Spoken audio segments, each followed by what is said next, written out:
Like 5,000 likes to this video, we will upload more patriotic news.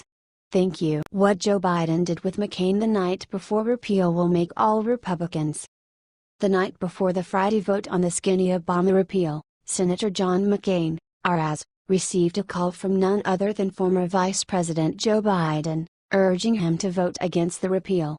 Biden reportedly had an emotional discussion with McCain, in which he discussed his son's 2015 death from the same brain cancer McCain had been diagnosed with. Biden was also called by former Senator Joe Lieberman, I Court, who was one of his best friends in the Senate. Lieberman also urged McCain to vote against the repeal. Details about the calls are not more specific. McCain was also reportedly swayed by his other Senate best friend Lindsey Graham, who thrashed the skinny repeal bill in a press conference before ultimately supporting it. Joe Biden, one of Obama's best friends, lobbied McCain to vote against the repeal, and McCain took the bait. With Susan Collins, RME, Lisa Murkowski, RAC, and every Democrat also opposing the bill, it was bound to fail. McCain was good in his day, but he is very ill, and it is high time he retired and focused on staying healthy. The skinny repeal vote on Friday proves it. We do not need our Republican politicians bending to the will of Obama's vice president. Share 10,000 times if you agree. H/T Washington Post.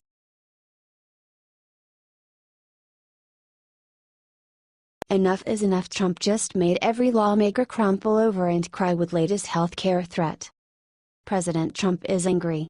He promised Americans that he would repeal and replace Obamacare during his campaign, but the legislative Republicans have so far failed to act. President Trump decided to make a threat legislators can't ignore. Boom. Hit him where it counts. President Trump wants to take away cost-sharing subsidies for insurers, which is something the director of the Office of Management and Budget had also hinted at. We are looking at the cost-sharing payments on a month-to-month basis. We made them today. We'll make them tomorrow. But I don't think we'll see a long-term commitment from this administration. Government subsidies to insurance companies are helping them stay afloat when they would otherwise be less profitable. But the second half is even better. Obama made an executive order exempting members of Congress from abiding by Obamacare rules. That's right, the people who make the laws are not even affected by them. Trump wants to change that too. President Trump just made a huge threat that will have to put pressure on insurance companies and lawmakers to finally get it together and make healthcare work for the American people. Share 50,000 times if you stand by Trump and think it's great to finally have a president that's ready to do what it takes to get things done. H/T Fox News.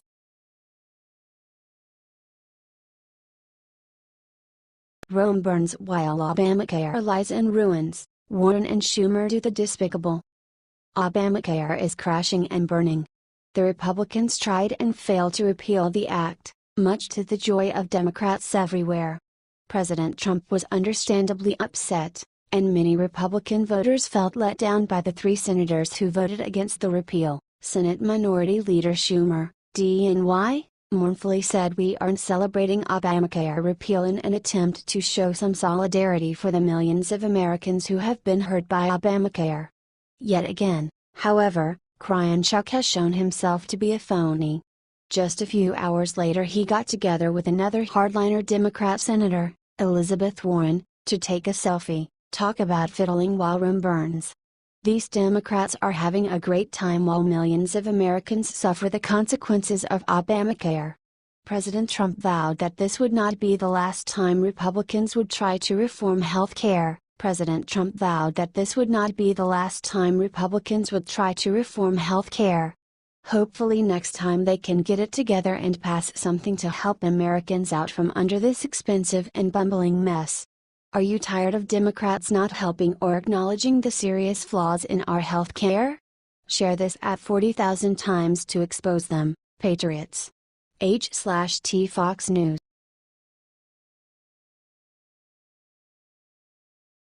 Heartbroken right after joining Trump, Scaramucci's wife did something awful to him.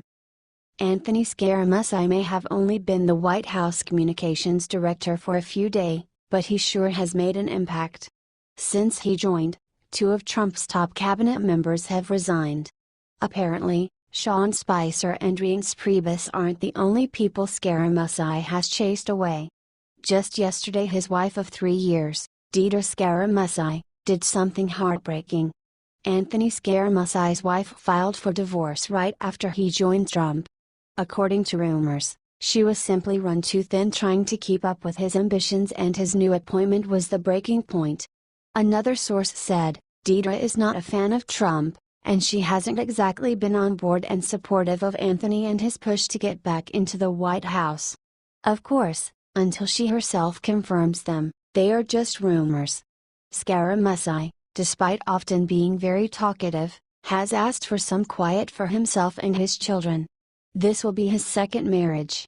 He has 3 adult kids with his first wife. Regardless of how you feel about Scaramucci's outbursts, I think we can all respect a man who just got dumped. Lord knows that is never easy. Send a prayer for Anthony Scaramucci and his whole family in the comments just like he asked, and share it out everywhere.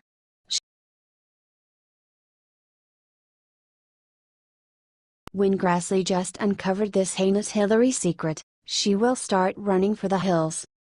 The chairman of the Senate Judiciary Committee, Chuck Grassley, ARIA, is out for blood, and as Fox News reports, he's set his crosshairs on Clinton friend Sidney Blumenthal.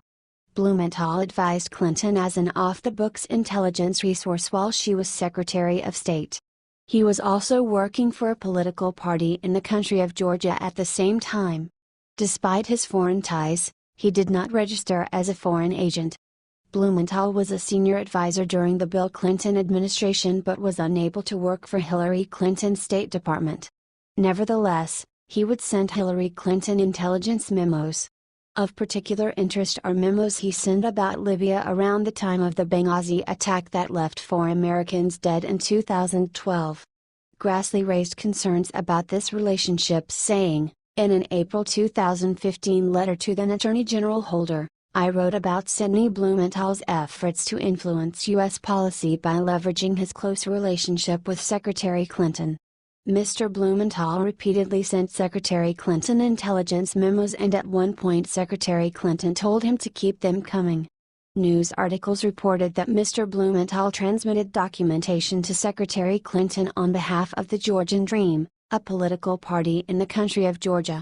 Anyone who engages with a U.S. official while acting as an agent, representative, employee or servant to a foreign entity must register as a foreign agent, yet Blumenthal did not. As Grassley asked the Justice Department to explain why he was not required to register, saying it might help others to understand whether they are supposed to register or not. He continued, particularly when the Trump administration has required Lieutenant General Michael Flynn to retroactively register under the law. Indeed, the Trump administration also required Paul Manafort, the Podesta Group and Mercury LLC to register for their actions on behalf of the Ukrainian government. This whole thing stinks to high heaven. Can you imagine if President Trump had an advisor who was passing on information on behalf of a foreign political party? The press would lose their minds. It's totally ridiculous what Hillary and her crooked crew can get away with when the media buries this stuff. That's why we're asking you to share this 50,000 times and bring some exposure to this sketchy business. H/T Fox News.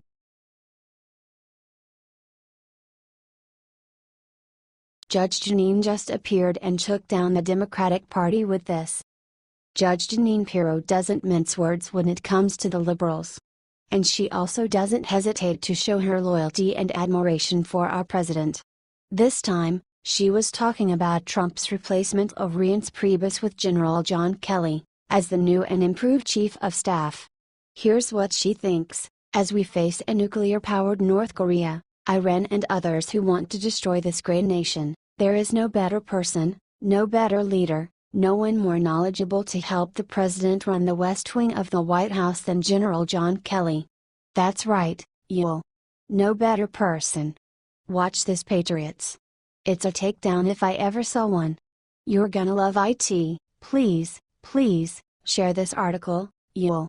We need all of America to see this. She's confident that General Kelly will bring what's necessary to the White House to plug the leaks. And guess who doesn't like it? The Democrats. Well, I bet they don't. They don't want the leaks plugged. They don't want Trump to succeed. And didn't she call it like it is about the libs? She called them out, stating boldly that they are in a constant state of psychotic rage since Trump was elected president. Ain't that the truth? Come on, yell, we gotta get this out. Share everywhere. H/T Briette Bar